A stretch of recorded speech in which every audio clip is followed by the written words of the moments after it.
Good morning! Good morning po sa lahat, mga lods. Tara, gawa ako ng almusal ko ngayon. Toast bread lang tayo. Yun lang po ang almusal ko ngayon. At saka, syempre, hindi mawawala ang coffee. After toast bread, coffee tayo. Ayan, i-prepared ko lang yung bread ko. Ayan, pang toast bread. Muna guys. Morning po sa lahat. Sana po healthy po ang lahat.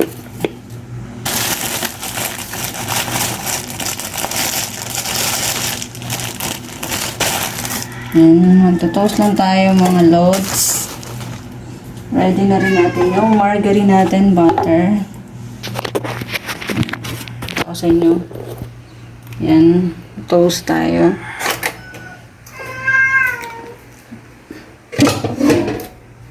Ayan mga loads, nagtutoast ako ngayon.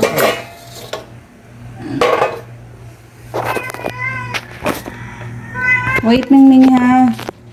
Wait lang, magtutoast lang si Mami. Toast tayo ng bread para makapag-breakfast na rin. Bago ako mag-breakfast, napakainin ko muna yung mga junakers ko, mga Mingming ko. Pakainin ko muna natin.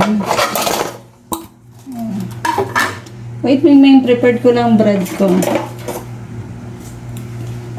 Ayan.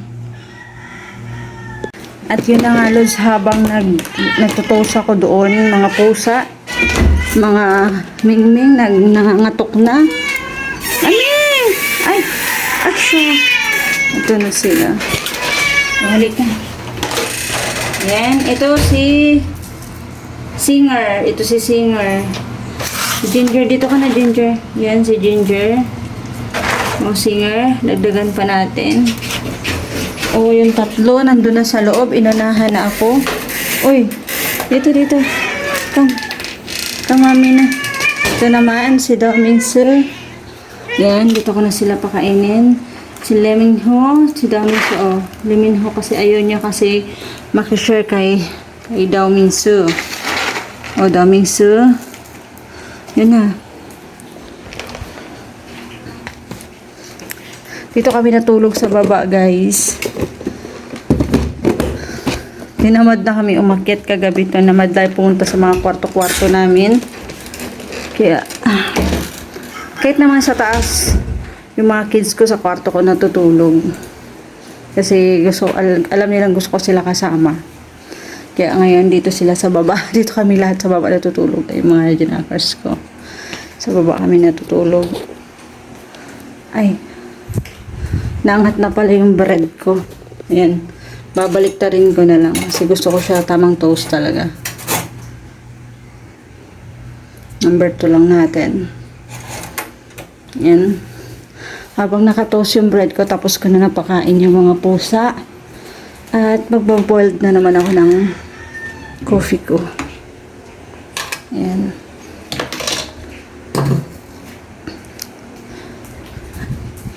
Hindi porket tayo lang, hindi pwede tayo lang kakain. Dapat yung mga pusang labas din. Pusang labas na parang inamponan ko na rin. Kaso ang dami-dami nila.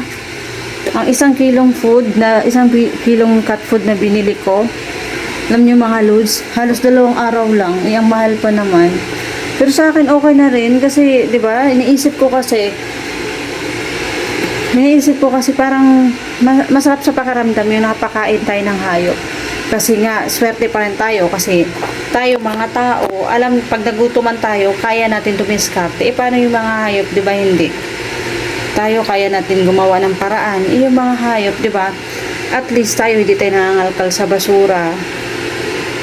Mga hayop, di ba? Nangangalkal sila para may makain lang. Ayun, tapos sa yung ano ko, tumunog na. Ngayon ako, naglalagay tayo ng butter. Tapos ko muna mga lusa.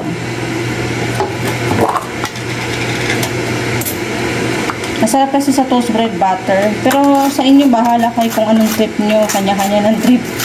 Ako gusto ko sa toast, sa toast bread ko, butter lang ilalagay. Yan, ito yung isa. Pinatong ko muna kanina dito sa ano ko, oven toaster. Ito lang yung breakfast natin ngayon. Actually, may sumba talaga kami ngayon, pero hindi na ako umatin kasi nga ang dami kong labahan, mga loads. Maglalaba na lang ako.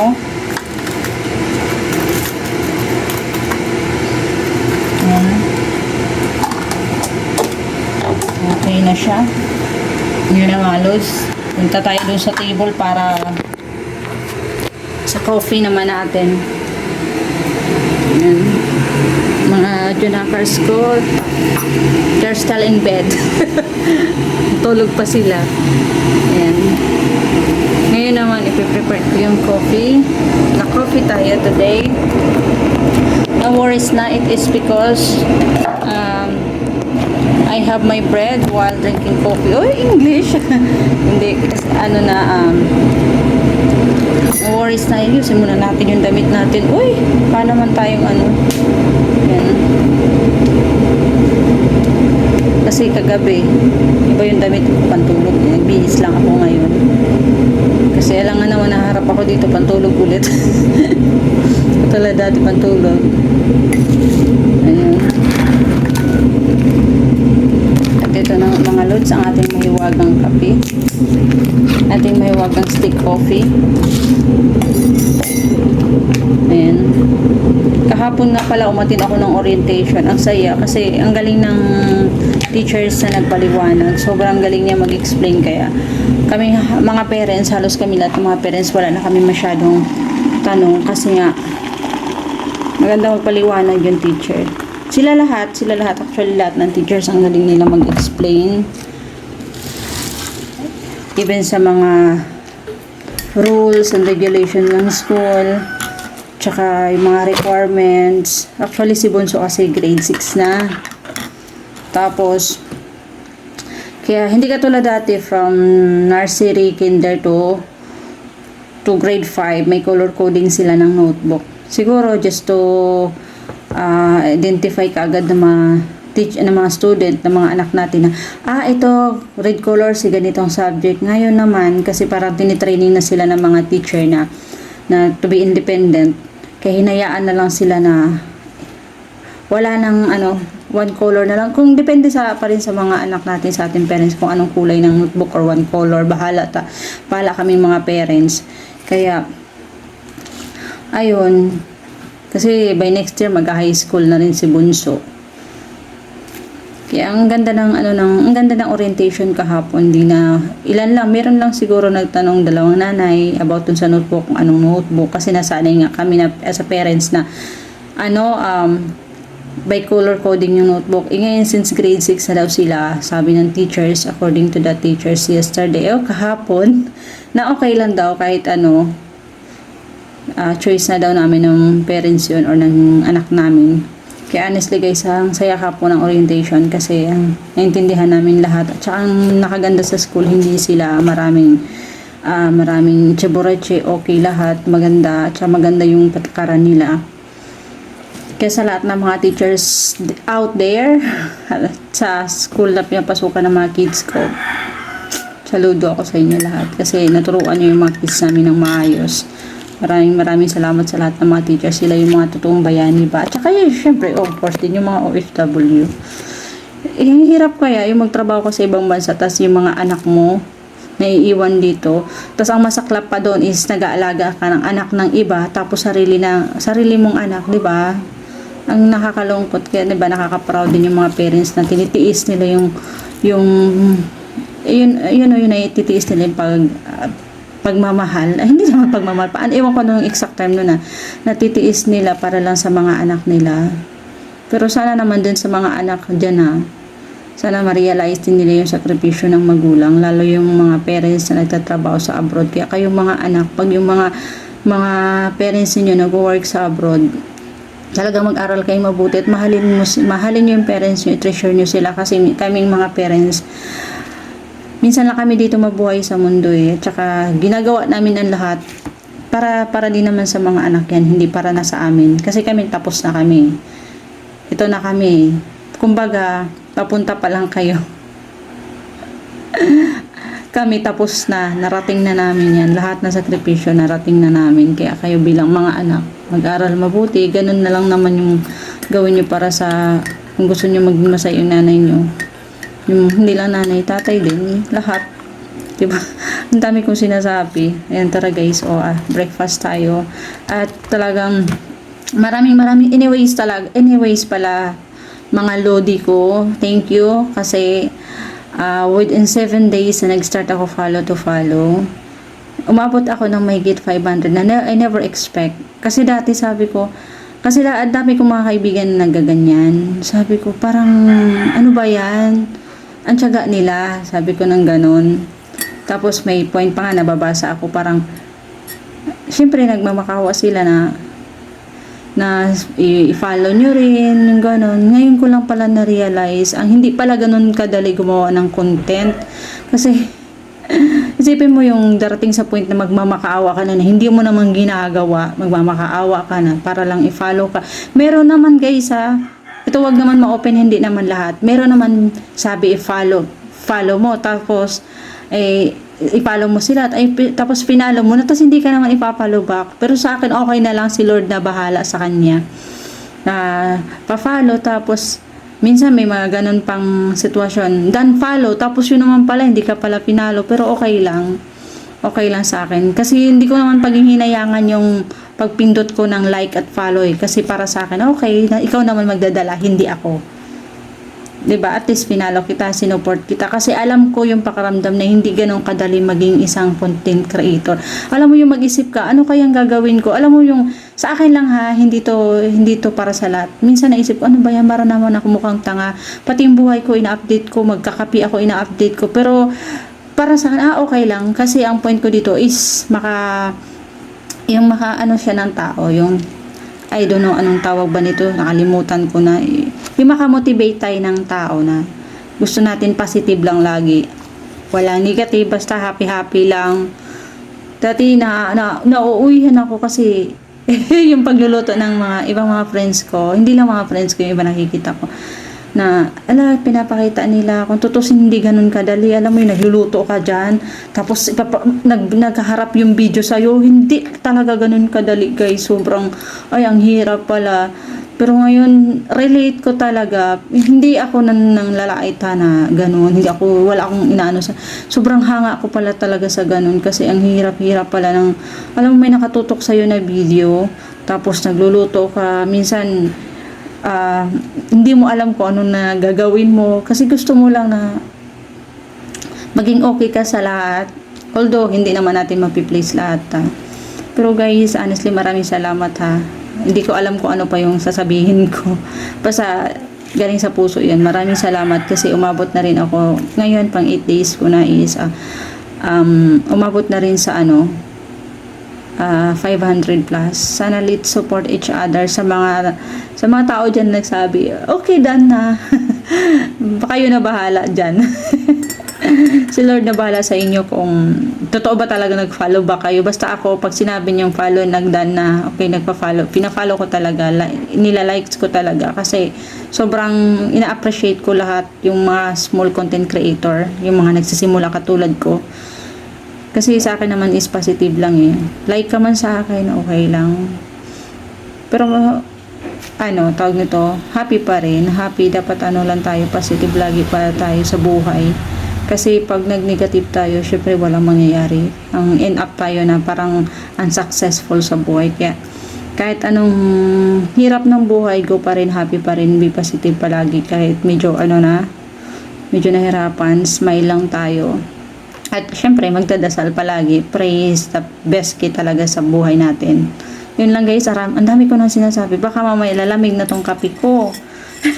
Malamig na ngayon toast bread ko. Nag-toast pa ako. Sige na guys, okay. I love you all guys. And thank you so much sa lahat po ng support. At sa mga darating pa na magpa-follow, promise, pina-follow back ko rin talaga kayo. Kahit nagsabi na done, kahit wala. Okay lang. Basta pina-follow ko kayo. Maraming salamat guys. And God bless everyone. At naway laging safe tayo palagi. Yun lang. Hello guys! Hindi ako makakapagluluto ngayon dahil andito nga maglalaba ako. Kaya ang magluluto ngayon is yung anak ko. May naisip din siya na recipe na gusto niyang lutuin. Kaya hinayaan ko siya na siya magluto. Tamang-tama. Para makapag-focus ako sa paglalaba ko. Ayan siya. Siya ngayon ang nasa kusina. Ewan ko ano tong lutuin niya. As usual, tofu. Ewan ko, nakabili lang daw siya. Mura lang daw. 5 piso lang daw ang bili niya ng isa. Pero nung ako bumili, 7. Sa kanya mura. Hindi ko alam kung saan siya nakabili nito. Yan, mayroon siyang tofu dito. Pin-prepared na niya. Meron siya ditong cornstarch. Bawang with garlic. Bawang with garlic, sorry. Blah, blah, blah. Bawang with ano pala to? Ano nga nilagay mo dito, Toy? Bawang.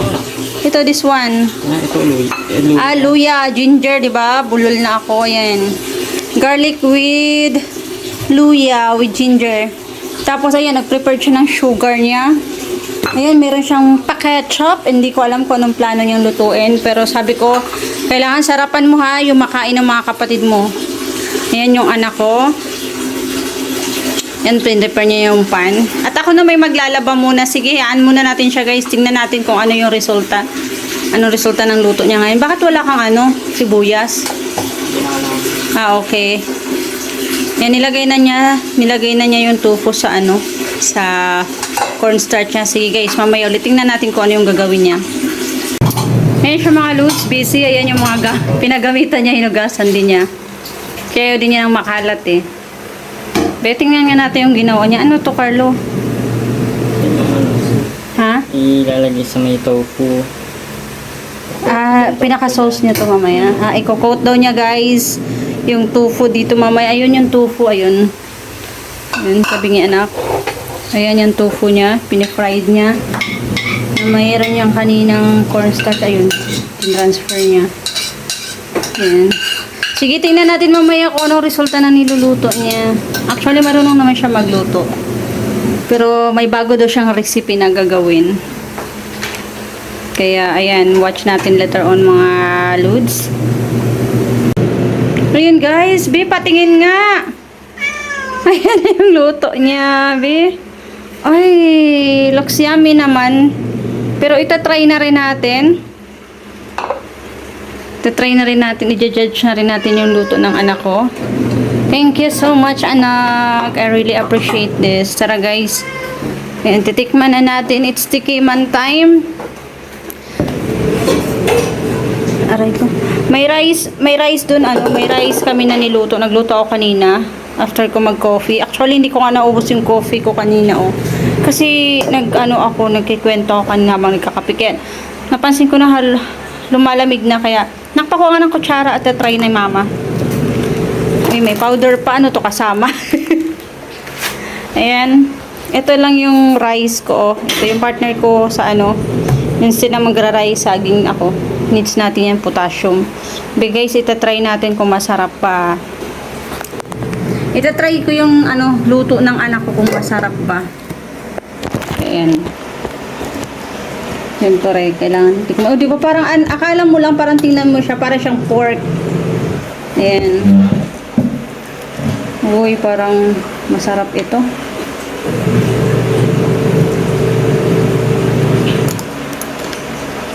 Ang crunchy. Masarap siya guys, magaling na yung anak ko. Masarap na. Crunchy sa anak ko, sarap. Ang sarap niya. Akala mo pala siya talagang pork. Hindi mo malalaman na tofu siya. Ang galing pa ng pagkatimpla ng anak ko. Ang sarap talaga. Isa na lang.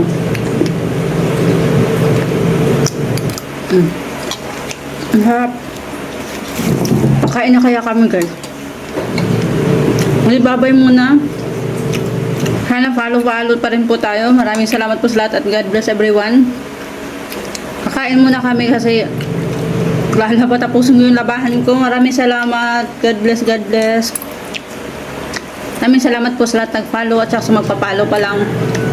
Pa-follow ko rin po kayo guys. Maraming salamat po sa lahat. Yun na nga, ito naman atupagin after kumain ng lunch. Ito naman, magbabanlaw. Babanlaw naman po ang atupagin. Marami ko dun, may mga nakasalang ko dun mga loads. Kaya, mamaya na tayo ulit. Bye!